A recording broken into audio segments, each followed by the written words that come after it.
Perkenalkan, nama saya Muhammad Irfan Sigdik, berperan sebagai Sultan Agung Tirtayasa.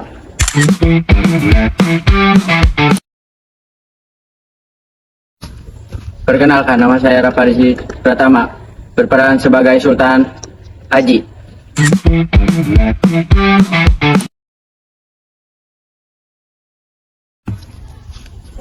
Perkenalkan, nama saya Hafizah Sopani, berperan sebagai Arya Purbaya dan Sesepuh.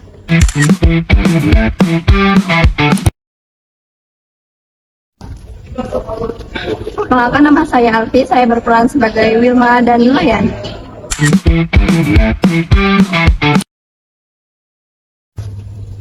Perkenalkan, nama saya Agnia Diksi, saya berperan sebagai Wicket.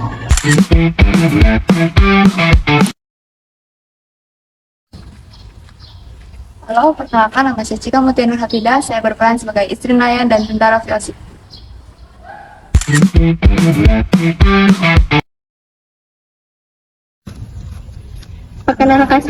Perkenalkan, nama saya Esnani Pakarunia sebagai penggawar.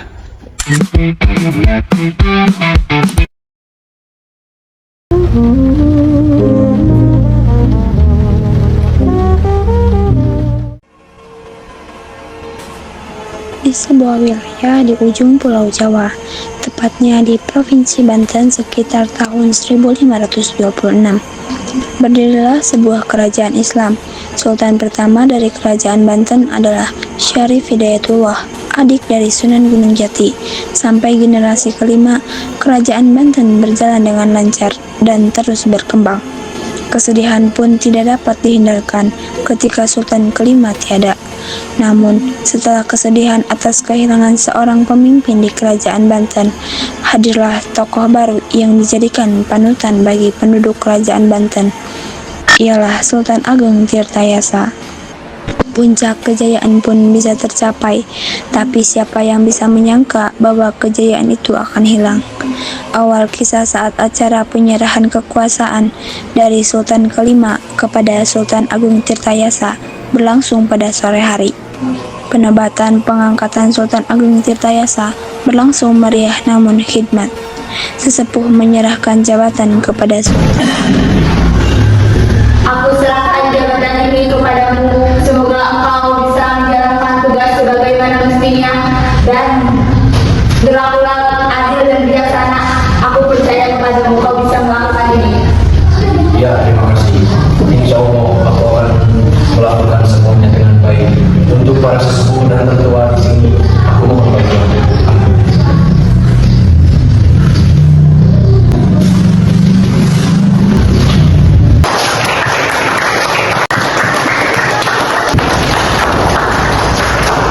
Selamat, saya sampai saat ini kau adalah bukan sebagai seorang kepala rumah tangga, namun kau sebagai pemimpin kerajaan Banten ini. Oh anakku, terima kasih. Aku sungguh merindukan. Aku sangat senang kamu datang di hari yang bersejarah ini.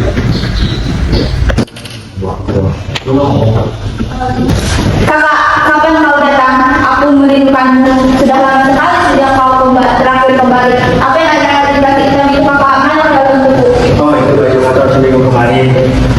Pada oleh kamu ada coklat dari kakaknya pernah temukan di pinggir jalan. Tapi apa setelah sampai coklatnya sudah habis. Karena apa kamu tidak boleh makan coklat sudah gendut. Kakak ini dasar. Sudah. Ayo kita makan malam saja. Mumpung di hari yang bersejarah ini, mari kita makan malam. Baik ayah, ayo suruh bayar. Ayo. Sudah berbulan-bulan sejak hari penobatan itu, Sultan Agung melakukan tugas-tugasnya seperti membuat irigasi, memperhatikan kesejahteraan rakyat, menemukan solusi untuk mengatasi permasalahan sosial, dan tugas lainnya dengan baik. Kerajaan Banten pun berkembang pesat karena kelihayan Sultan Agung dalam mengelola kerajaan. Dan oleh sebab itu, Belanda mulai datang dan memata-matai keluarga Sultan dan lingkungan kerajaannya. Benar apa yang dikatakan Jenderal, Banten begitu strategis dan tanahnya yang sangat luas, akan menguntungkan kita. Pihak VOC harus menguasainya. Tapi kita harus memikirkan bagaimana cara menguasai Banten. Kita tidak mungkin langsung menyerang Sultan dan istana. Informasi saja, mereka memiliki angkatan perang yang tangguh dan Sultan yang bijak dalam mengambil keputusan. Kita akan terus mematahi keluarga sultan dan kita bisa menghancurkannya. Kami tidak yakin dengan kemampuan. Okay, Natalie, I believe in you. Kemudian, Wyclef dan Wilma pun melanjutkan aksi memata-matai dan mencuri informasi tentang kerajaan dan keluarga sultan.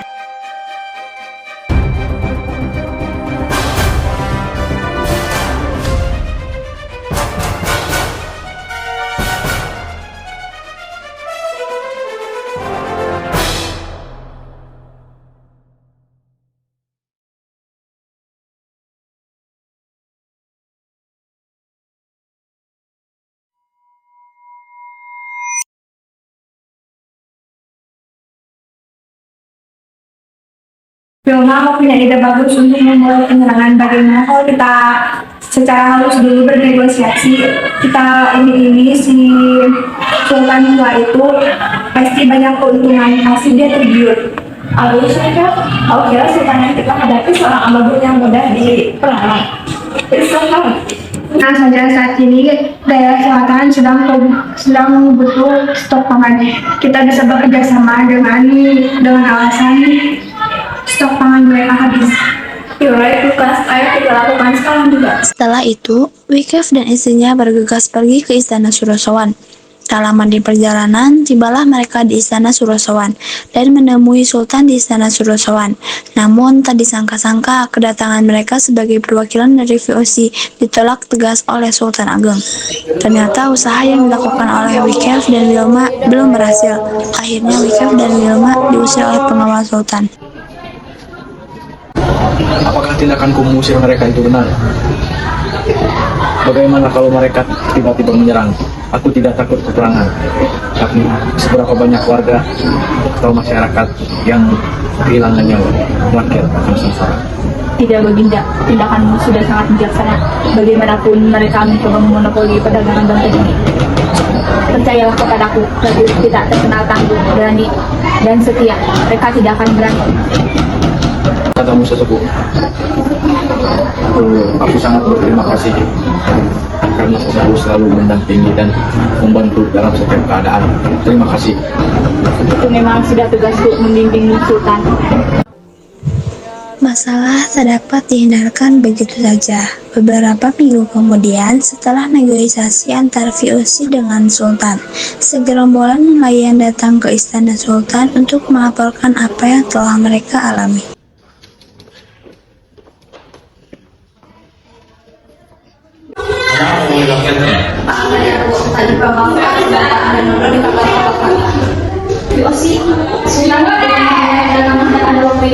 Benar, berani-beraninya mereka.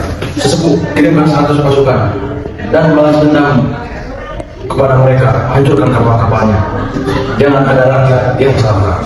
Lalu bagaimana nasib hamba dan nelayan lainnya? Coba ceritakan kepada aku. Perhiasan kami dirampas, tempat tak tinggal kami rusak, dan persediaan makanan kami juga dirampas, Tuhan. Baiklah, akan aku perintahkan sesepuh untuk menjaga tempat kalian dan akan kucukupi kehidupan kalian. Terima kasih Tuhan, kami sangat berterima kasih kepadamu. Tidak, itu adalah tugasmu sebagai pemimpinmu, rakyatku. Cepat kerahkan prajurit kita sesepuh. Baik Sultan. Yang Sultan Ageng kirimkan di dermaga-dermaga kerajaan Banten. Pasukan yang Sultan Ageng kirimkan berhasil mengusir kapal-kapal dengan VOC. Beberapa tahun kemudian, di ruangan kerjanya, Sultan Ageng tampak sedang memikirkan sesuatu, dan kemudian ia memanggil putra-putranya. Kalian sudah cukup dewasa. Aku ingin kalian membantuku dalam menjalankan pemerintahan dan menjalankan tugas. Kau, Sultan Haji, selaku putra mahkota, aku memberimu tugas untuk menjaga kesejahteraan kamu. Tapi ayah yakin kamu pasti bisa. Tapi ayah, aku bisa. Baiklah, akhirnya. Terima kasih ayah, aku akan berusaha sebaik mungkin. Dan kau Arya Purbaya, aku ingin kau menjaga kedamaian rakyat Banten dan mengambil alih keamanan kerajaan di Banten ini. Bisa. memang aku bisa, baiklah ayah, aku juga akan melakukan tugasku dengan baik. Di saat kumpul keluarga Sultan, Putraku, apa yang telah kamu lakukan hari ini? Aku telah memberikan bantuan sembako kepada rakyat yang tidak mampu, ayah. Bagus. Bagaimana dengan Purbaya? Aku telah menjaga daerah konflik dan mendatanginya secara langsung ayah. Setelah ayah memberikan tugas itu, dan setelah itu pula tidak ada konflik yang terjadi. Aku berhasil mengendalikannya ayah. Bagus. Aku sangat bangga padamu atas kerjamu yang sangat baik. setelah kumpul keluarga selesai, Arya Purbaya berjalan sendirian keluar istana. Sultan Haji iri dan merasa kesal kepada Arya Purbaya. Menurutnya, ia juga telah melakukan tugasnya dengan baik, tetapi ayahnya hanya menguji sekedarnya saja. Berbeda dengan pujian kepada Arya Purbaya, melihat sang putra, Wikef dan istrinya yang sedang sedari tadi mengopi, tahu dengan jelas apa yang Sultan Haji kesalkan dan memulai aksinya kembali. Sultan Haji, ada apa denganmu? Mukamu terlihat sangat kesal. Oh, siapa kau? Apakah itu terlihat? Perkenalkan, aku Sultan Haji, putra mahkota Kerajaan Banten. Kami telah mendengar tentang kedermawanan Sultan. So, apa yang membuat Anda merasa kesal? Tidak, aku hanya merasa iri terhadap adikku, ayahku terlalu membangga-banggakannya. Padahal aku adalah pemimpin putra mahkota. Apakah kalian berpikir aku berlebihan? No, it's very well, Sultan. Menurutku, Sultan Ageng lebih menyayangi Pangeran Arya Purbaya. Kalian mengetahuinya. Oh, tidak, maksudku, apakah itu pertanda? Bertanda apa? Apa maksud Dev? Oh, aku merasa walaupun kau putra mahkota, tetapi tahta bisa saja diberikan kepada adikmu. Kemarin aku melihat adik mereka berbicara serius tanpa sepengetahuanmu. Dan tadi aku kemarin melihat ayahmu dan adikmu berbicara dengan serius. Benarkah? Oh, astaga, jangan katakan kau tidak mengetahuinya. Tidak mungkin. Aku mengenal adikku, ayahku. Mungkin memang apa yang aku lakukan tidak sebanding dengan yang Purbaya lakukan. Jika memang menjadi lebih baik, ayah pasti akan memujikan. Jika juga tentu saja mereka keluargaku dan tentang pembicaraan itu. Sultan Haji langsung lari begitu saja disusul oleh kedua orang Fuas itu. Karena mendengar omongan dari orang Belanda itu, Sultan Haji langsung kembali ke dalam istana dengan suasana hati yang masih buruk. Rupanya pengawal kerajaan melihat itu semua dan melaporkan pada Sultan Ageng. Ia pun memerintahkan pada pengawal untuk memanggilnya. Ada apa ayah memanggilku malam-malam seperti ini? Ayah kecewa denganmu. Mengapa kamu sangat mudah iri kepada adikmu? Dan mengapa kamu sangat mudah percaya sama orang Belanda itu? Seharusnya sebagai putra mahkota, kau harus lebih bisa dan bijak dari adikmu. Dan kalau ingin diuji, ya harus dengan kerja keras. Tapi ayah, aku tidak percaya dengan mereka. Tapi setelah aku mendengar perkataan ayah tadi, aku menyadari bahwa ayah memang berpihak kepada Purbaya. Silakan, adalah saja anak kesayanganmu itu. Aku bisa buktikan. Aku bisa lebih baik dari adikku sendiri. Sultan Haji pun menemui Wikef dan Wilma. Ia dihasut agar menyerang kerajaan milik ayahnya sendiri untuk menunjukkan kekuatannya. Sultan Haji yang sedang tak dapat berpikir jernih pun menyetujuinya. Kakak, dari mana saja kamu? Akhirnya kau kembali. Kami semua mencarimu. Sampai tidak usah memanggilku kakak lagi. Emangnya aku tak tahu suku seperti apa. Kampret itu apa kak? Tunggu aku bisa jelaskan yang semuanya kak, aku mohon. Kalau Perlis, kau memang pantas untuk dimusnahkan karena kerajaan ini butuh orang yang seperti kakakmu. Tapi sayangnya Sultan lebih memilih. Kamu tidak benar dan kalian tidak saya ikutkan pun masalah keluargaku ini. Aku yakin Sultan pasti bisa. Wah, ya lebih baik kita bertemu dengan Sultan lebih dahulu. Melawan orang sepertimu hanya membawa waktu saja. Ada apa kalian mencariku? Pergi kalian. Apakah kalian memang kalian sudah memengaruhi putraku?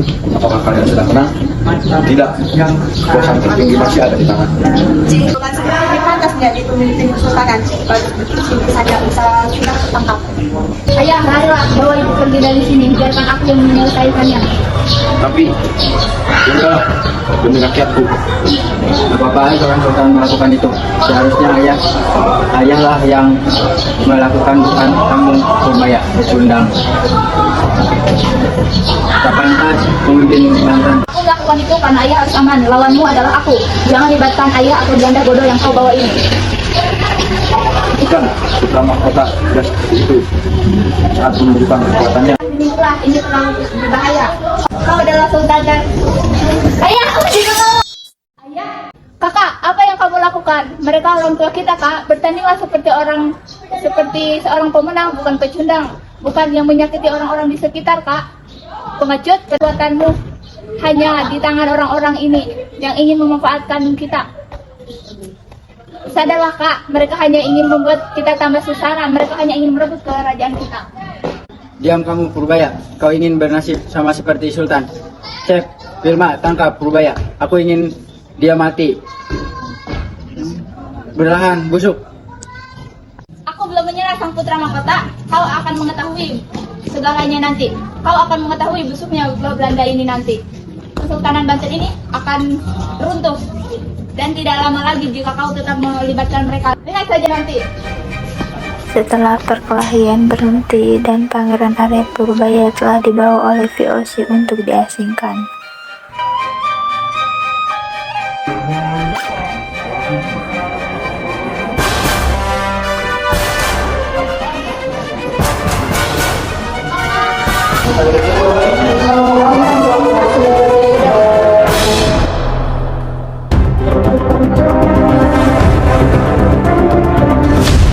Apa-apaan kalian langsung masuk tanpa izin mengawal. Kami kan sebagian dari kerajaan. Banyak kebingungan seperti sultan saja. Aku pemimpin kerajaan ini sekarang, dan kau adalah bukan kesultanan. Angkat kaki dari kerajaan ini. Hei, sultan kami, untuk kau sepandainya sebagai siapa? Beliau, dukun, selalu di papan dan tunduk pada kami. Benar itu Gusti, dan kami kesini untuk menginginkan kau membuat peraturan yang melarang pedagang lain selain pihak POC. Dua kali kapal-kapal lainnya hanya kamilah yang menguasainya. Dan kami meminta agar kekuasaan perdagangan diserahkan kepada kami sesuai dengan perjanjian. Ya, apa-apa mengopolikan perdagangan ini di sini. Perjanjian hanya memperbolehkan perdagangan bukan memonopolikan. Tidak awal bahwa dua Belanda ini pergi dari sini. Stick jika kau putra mahkota atau aku bunuh di tempat istanamu sendiri. Kau sudah terkenal menghadapi kan yang tidak sama sekali. Pengawal sudah dihabisi oleh kami kecuali bos dan bos-bos sudah dimiliki oleh koloni kami. Apakah ada hal lain yang ingin kau sampaikan putra mahkota? Ajar pengkhianat. Pada akan memberikan poin emas sebanyak yang kau mau. Kami mendukung uang ini. Kerajaannya akan menjadikan negara kami. Sampai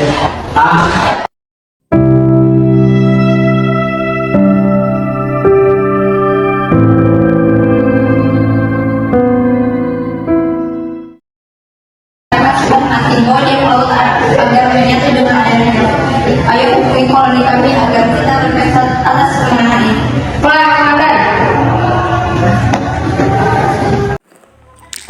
Akhirnya, Kesultanan Banten pun jatuh ke tangan VOC. Sejak saat itu, rakyat Banten benar-benar mengalami penyiksaan yang sangat berat. Sewa tanah yang besar, penyiksaan, kelaparan, dan segala bentuk penjajahan yang diatur oleh VOC benar-benar menyulitkan mereka. Padahal hanya berawal dari kesalahpahaman dan rasa dengki, tetapi bisa berakibat fatal terhadap orang lain. Amanat yang dapat kita ambil dari cerita di atas adalah bahwa kita tidak boleh terlalu mempercayai orang yang baru saja kita kenal, agar tidak ada fitnah dan kesalahpahaman seperti Sang Sultan Haji alami. Kita juga harus menghormati serta menyayangi keluarga kita. Cinta orang tua kepada anaknya adalah cinta yang tak bersyarat dan tulus. Maka celakalah Sultan Haji yang durhaka menyerang orang tua serta adiknya yang mencintainya.